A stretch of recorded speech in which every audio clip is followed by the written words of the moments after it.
A warm breeze from the sea swayed the palms. Miguel Ramirez sat on the terrace of his Spanish villa, a glass of chilled wine in his hand. Once a notorious bank robber, now a wealthy retiree, who seemed to have cut all ties with the dirty world of crime.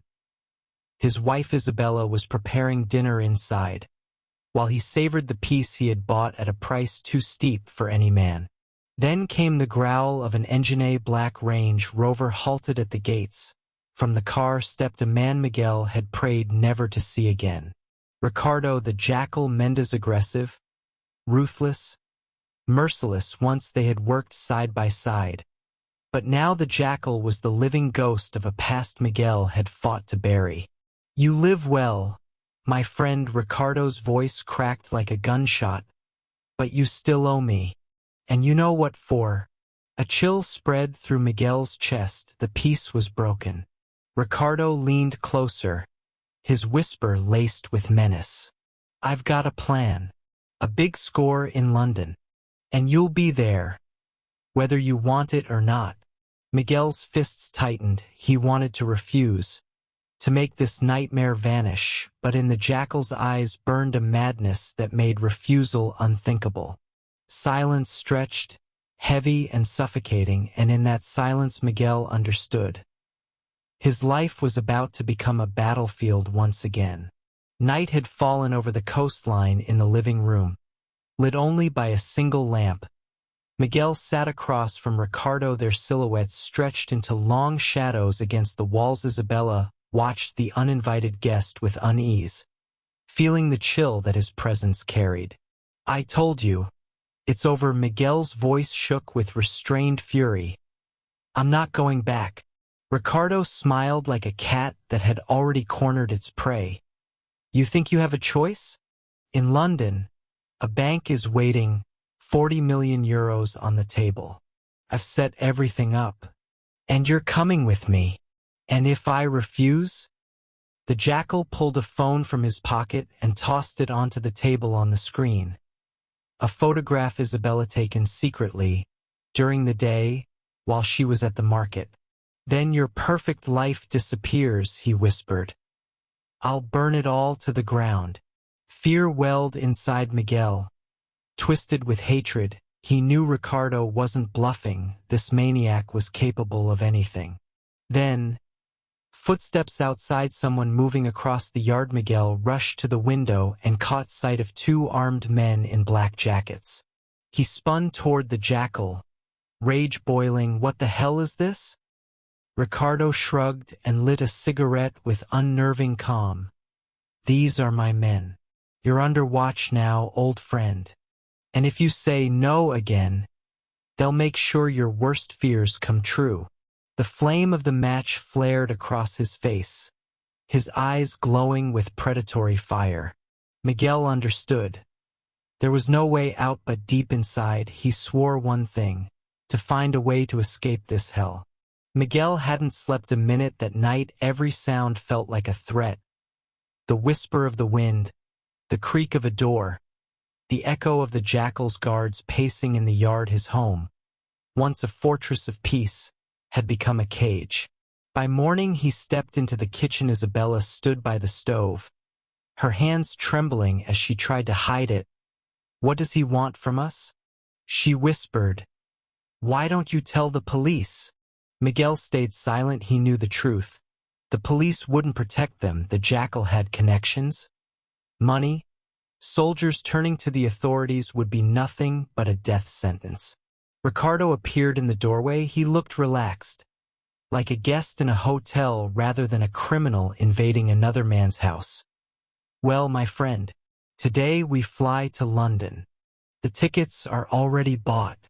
Miguel lifted his gaze, cold determination flashing in his eyes. "Fine. But if we do this, we do it my way." Ricardo laughed, sharp and mocking. "Your way? You forget who's in charge here." Miguel gave no reply. Inside, another thought was already forming. He had no intention of seeing this job through. If the Jackal was forcing him back into the game, Miguel would find a way to turn that game against him. That evening, as the guards settled into their posts outside, Miguel moved quietly upstairs. From a hidden compartment he pulled out an old black notebook inside. Names, contacts, schemes, a past he had tried to bury. He whispered under his breath, "If the game has begun, then I'll play it to the end. But by my rules."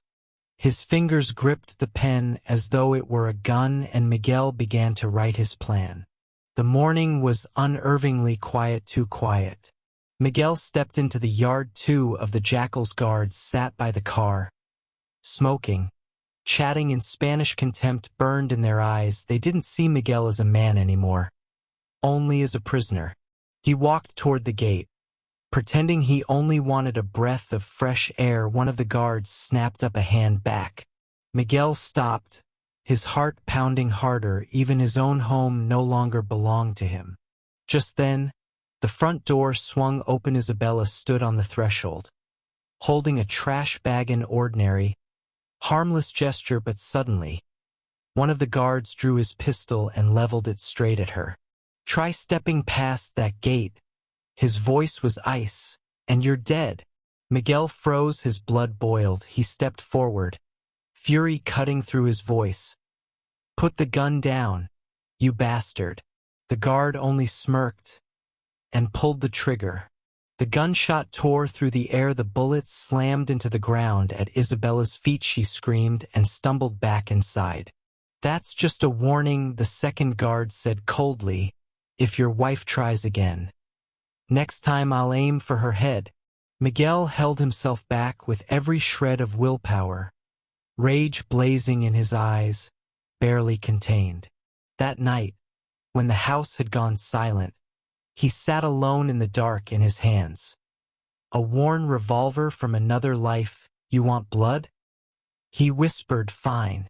You'll taste it first." Through the window he could see the shadows of the guards, and Miguel knew tomorrow he would begin to strike. Night the house slept, but Miguel did not close his eyes. He sat in darkness, listening to the footsteps of guards pacing the yard. Beside him on the table lay his revolver, old but faithful, the same weapon that had saved his life 10 years ago.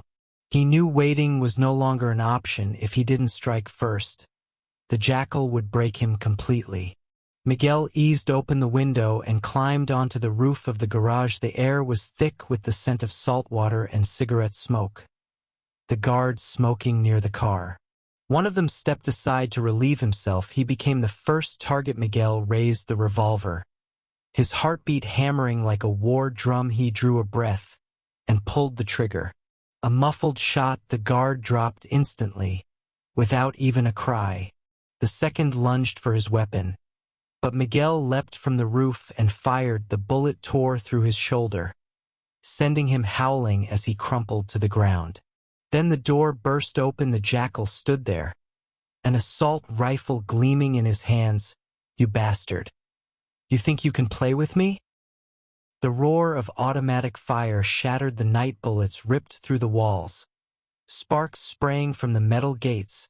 Miguel barely managed to dive behind a stone column. From inside, Isabella screamed, "Miguel!" He gripped the revolver tighter, swallowing the rush of adrenaline. And this was no warning anymore. This was war. Bullets shredded the walls, plaster crumbling to the floor. Miguel felt each shot closing in, like the pounding of a hammer on steel. He slipped into the garage doorway and reloaded his revolver. "You think you can stop me?" the Jackal roared, advancing with his rifle raised. "I'll burn down everything you love." Isabella crouched beneath the staircase, hands pressed to her ears. Her screams drowned in the thunder of gunfire. Summoning every ounce of will, Miguel burst from cover and fired twice. The first shot grazed a mercenary's helmet. The second slammed into his chest, dropping him to the ground, choking on his own blood. The Jackal laughed, a sound cold and terrifying, as though this wasn't battle but amusement. He unleashed another long burst, forcing Miguel flat to the floor. One bullet tore through Miguel's shoulder. Agony seared through him, blood spilling down his arm, but his grip on the revolver did not break. "I told you, you're mine," the jackal screamed. "There's no escape." Miguel clenched his teeth, dragging himself toward the living room. He knew if he didn't win now, there would be no tomorrow. His hand found the cold handle of an old safe inside, an artifact from another life, a grenade he had sworn never to touch again. He pulled it free, clutching it with bloodied fingers, whispering to himself, "Time to remember who I really was." Heavy footsteps echoed just beyond the door. The jackal was closing in.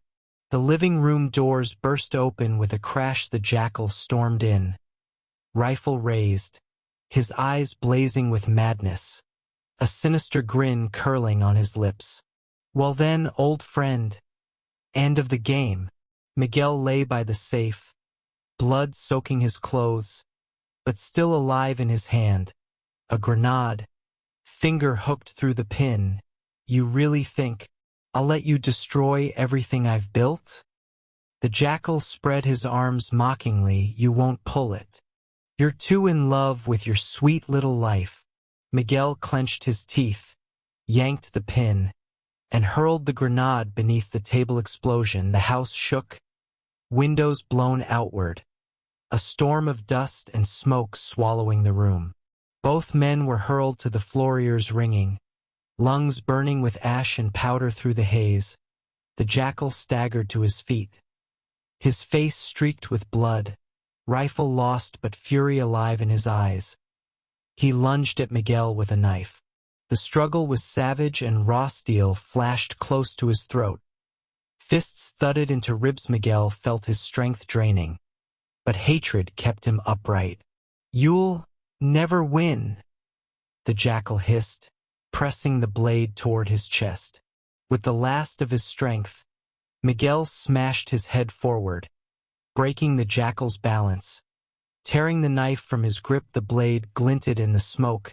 He raised it, ready to drive it into his enemy's throat. And then Isabella's cry shattered the moment. "Miguel, stop!" His hand froze. He stared into the jackal's crazed eyes, still smiling even as he lay bleeding in a pool of his own blood. The tension hung, sharp as the knife itself. The final word had yet to be spoken. Smoke still hung in the air. The house looked like ruins. Walls shredded with bullets, furniture splintered. The stench of blood and gunpowder fused into one poisonous haze. Miguel held the knife in his trembling hand. Before him lay the jackal, drenched in blood, yet clinging to life. Ricardo's eyes still burned, wild, cornered, feral. "Well, old man," he rasped, "you think you've won? Without me, you're nothing. You're just a ghost of the past." Miguel stared at him, silent, the echo of Isabella's plea in his mind. "Stop," but in his chest boiled rage, pain, and the truth that if he let the jackal live, he would rise again. Slowly, Miguel raised the revolver. "You're wrong, Ricardo. I stopped being yours a long time ago." The shot cracked through the silence. The bullet struck his head. The jackal never smiled again. Silence swallowed the house. Miguel lowered the weapon, his legs buckling beneath him. Isabella rushed to him, wrapping her arms tight around his bloodied frame, holding him up while he could still stand.